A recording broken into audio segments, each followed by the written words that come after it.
नमस्कार दोस्तों, आपका स्वागत है फिर से अपने चैनल स्टूडेंट चॉइस पे। तो हर बार की तरह आज मेरी दूसरी वीडियो है। तो हम चालू करते हैं आज की वोकैब्स। सबसे पहले जो वर्ड आता है वो होता है रिसोल्यूट। इसका मतलब होता है दृढ़ अटल। जैसे कि आपने देखा होगा, मोदी जी हैं, वो रिसोल्यूट करते हैं कि मतलब कि मैं देश को आगे ले जाऊंगा, तो वो वहाँ पे रिसोल्यूट आएगा। ठीक है। इसका सिनोनिम क्या बनता है? डेटरमाइंड और इंटेंट। ठीक है, डेटरमाइंड करते हैं या निर्धारित करते हैं, जो भी है। और इसके बाद इसका एंटोनिम इरसोल्यूट, हेजिटेशन और हेजिटेट, और इनडिसिसिव, एग्रीएबल। ठीक है ना, समझौता वगैरह करना या फिर मतलब ना हो, डिस्कॉर्ड हो गया। अगला है डिस्कॉर्ड। इसका मतलब होता है मतभेद या असमंजस। जैसे कि आपने देखा होगा जो महाभारत थी, उसका उसमें जो है बहुत मतभेद थे। ठीक है, तो डिस्कॉर्ड का ही आएगा। अगला आता है इसका साइन ऑफ कन्फ्लिक्ट, फ्रिक्शन। ठीक है, और इसके अलावा इसके एंटोनी में हार्मोनी, पीस, एग्रीमेंट, यानी शांति, एकता, अटलता, या फिर एक यूनिटी से बोल सकते हैं, ये भी इसका वो बनेगा। हमारा अगला वर्ड आता है जुबिलियंट, यानी आनंद भोगी। जो मतलब मोस्टली बंदा होता है खुश रहने वाला, या जो जैसे जो कोई बच्चा है वो हमेशा स्टार्टिंग से किसी अच्छे घर में रहा है, उसने कभी दुख देखा नहीं, तो वो जुबिलेंट रहेगा। ठीक है। इसके अलावा इसका साइनो होगा ट्रम्पेंट, प्राउड। ठीक है। इसके अलावा इसका एंटोनिम है वो है सोरोफुल, डिफीटेड, यानी जमकता मतलब दुखी और बना। हमारा अगला वर्ड आता है सॉर्डिड। तो सॉर्डिड का अर्थ है घिनवाना या घृणित।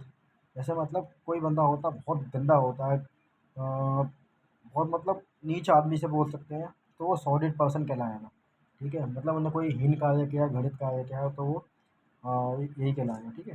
तो इसका बाद इसका साइनो आता है वो है डर्टी और मडी। समझ जाइए, आपको कुछ मतलब है। जो अगला है एंटो। इसका एंटोनिम जो बनेगा वो रिप्यूटेबल, क्लीन, प्योर, क्लियर, यानी कुछ कुछ खास नहीं है, मतलब साफ सुथरा, एक जैसा ही है। अगला वर्ड होगा इवाइंस। इस पे आप स्टार मार्क कीजिएगा, ये बहुत ही इंपॉर्टेंट वोकैब है, कई बार पूछा गया है इवाइंस। ये मोस्टली कम से कम 3 से 4 बार पेपर में देखने को मिला है, कई स्टेट एग्जाम में और कई एसएससी एग्जाम में। तो इसका मतलब होता है प्रदर्शित करना या दिखाना या दिखावा करना। या मतलब होता है ना कि कोई बंदा इवाइंस कर रहा है, जैसे उसके पास है कुछ नहीं, बस दिखा रहा हो कि भाई ये पर बहुत कुछ है। तो इसका साइन ऑफ आएगा होगा रिवील, शो, बीट्रे। ठीक है। और इसके अलावा जो एंटोनी बनता है वो कंप्लाई, बिलाए, डिसॉर्ट, फ्लैसीफाई। मतलब जो छुपाता है, कंजूसी करता है, मतलब अपना जो है समझौता करके नहीं चलता। इसके अलावा जो अगला वर्ड है हमारा आज का, वो है एडज्योर। ये भी बहुत इंपॉर्टेंट है, आप इस पर स्टार मार्क कीजिएगा, क्योंकि ये भी कई बार पूछा जा चुका है। इसका मतलब होता है कसम खा के प्रार्थना करना, या फिर जो होता है ना एक शपथ लेके, ऑथ लेके जो प्रार्थना करता है कि मैं आगे से ऐसा नहीं करूँगा, कि जैसे मतलब कि मियाँ बीवी में झगड़ा हो जाए, और उसमें जब समझौता होता है तो कसम खा के कहते हैं भाई आगे से ऐसा नहीं होगा, तो वो एडज्योर कहलाएगा। ठीक है। इसके अलावा इसका जो साइनो है वो है एडवाइस और टीच। ठीक है। और जो इसका जो एंटोनिम आता है वो ओबे, डिस्क्लेम, कीप, यानी शांत, मतलब हटा देना, रिजेक्ट कर देना, ये सब इसका आता है। जो हमारा आज का आखिरी वर्ड है वो है लीचीड। इसमें इसका मतलब है अनैतिक या कामुकता।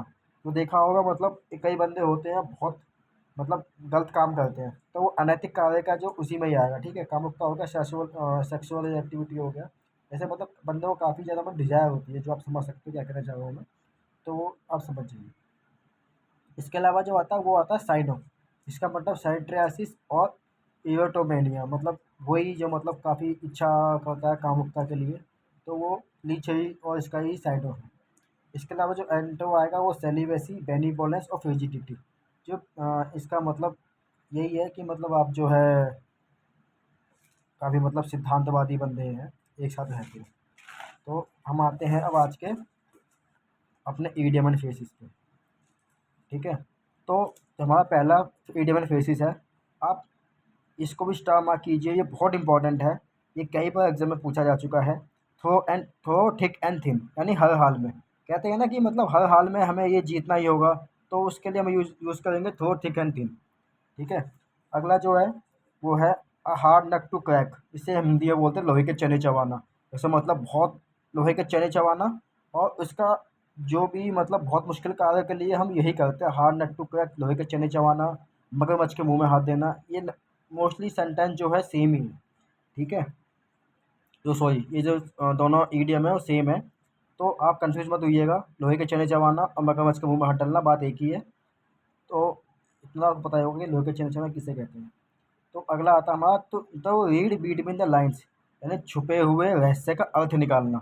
जैसे मतलब कई सारी दुनिया में ऐसी मिस्ट्री हैं जिसका मतलब हमें निकालना होता है।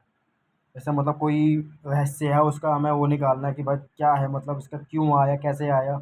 तो वो टू रीड बिटवीन लाइन्स, इसका मतलब जैसे ब्रह्मांड की खोज कैसे हुई या ब्रह्मांड कैसे बना, क्या रहस्य है। तो उसी की तलाश में जो ब्राउज़र गया हुआ है वो इसके लिए हम यूज़ करेंगे। तो रीड बिटवीन लाइन्स, ठीक है। अब ये आप बहुत इंपॉर्टेंट मार्क लगाइए और नोट कर लीजिएगा अपनी नोटबुक में। तो स्मेल अ रैट, यानी दाल में काला होना, ये बहुत बहुत इंपॉर्टेंट है। ये कई बार एग्जाम में पूछा जा चुका है। तो प्लीज़ आप इसे नोट डाउन कर लीजिए कि दाल में काला होना, कि मतलब कोई बंदा होता है कि कुछ गड़बड़ी कर रहा है लेकिन दिखा नहीं पा रहा हो, तो हम जो है देखते हैं, तो दाल में काला होना वो हो गया। अगला आता है बाय लीप एंड बाउंड्स, जिसे कहते हैं हम दिन दुगनी रात चौगुनी। कहते हैं ना ऐसे मतलब हमें इंतजार नहीं होता कि दिन दुगनी रात चौगुनी, हमें काफ़ी टाइम हो गया, हम ये कर नहीं पा रहे, तो ये उसके लिए यूज़ होता है। हमारा जो अगला आता है वो आता है रेड लेटर डे, यानी महत्वपूर्ण दिन। ऐसा दिन जो बहुत इंपॉर्टेंट हो, जैसे मतलब किसी की डेथ हो गई हो या कोई ऐसा जिससे मतलब कहीं दंगा हुआ हो, आपको डेट याद हो, तो हम उसके लिए ईडियम यूज़ करते हैं रेड लेटर डे, ठीक है। और जो सेवन्थ आता है वो है once in a blue moon, कभी कभार। जैसे मतलब होता है ना, जो ब्लू मून होता है वो साल में कुछ कभी कभी घटना होती है ब्लू मून के, जैसे दो पूर्णिमा पे ब्लू मून आ गया, फुल मून, ब्लू मून। तो वैसे ही हम इसमें ईडियम यूज़ करेंगे blue, once in a blue moon. जैसे होता है ना कभी कभी कोई बंदा शादी में नहीं जाता, तो आपने उसे कई बार देख लिया कि वो शादी में आया आज, ये पहले कभी शादी में किसी की जाता नहीं था। तो वो ऐसे कहते हैं ना ईद का चांद होना। तो उसका भी मतलब यही है कि मतलब कभी कभी आज जो आया ही नहीं है वो आप जो उसको ले सकते हो, ठीक है। जो अगला है हमारा ईडियम वो है बीट अराउंड द बश, यानी घुमा फिरा के बातें करना। कई बंदे होते हैं कि मतलब ऐसे कोई लड़का लड़की को प्रपोज कर रहा है, तो उसके लिए बीट अराउंड द बस का आएगा। ऐसे मतलब कोई बंदा पता चाह रहा है, घुमा फिरा के बातें कर रहा है।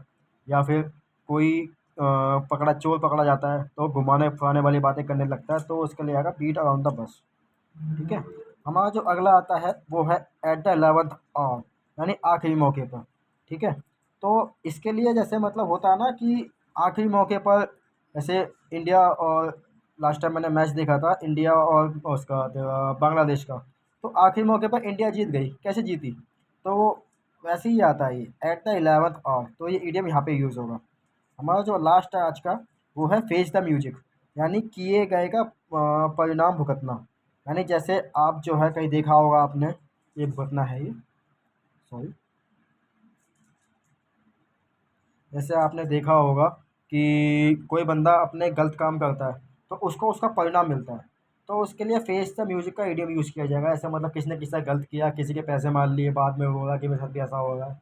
कहते हैं ना आप चार लोग से गलत बोलोगे आपको बोलने वाला भी गलत मिलेगा। तो वो इसके लिए यूज़ होगा फेस द म्यूजिक ईडियम। तो आप ये मैं बहुत important important idiom and vocabs लेके आया हूँ। तो मेरे चैनल को सब्सक्राइब कीजिए, और आप कंटेंट पसंद आता है लाइक कीजिए और आगे शेयर कीजिए दोस्तों को।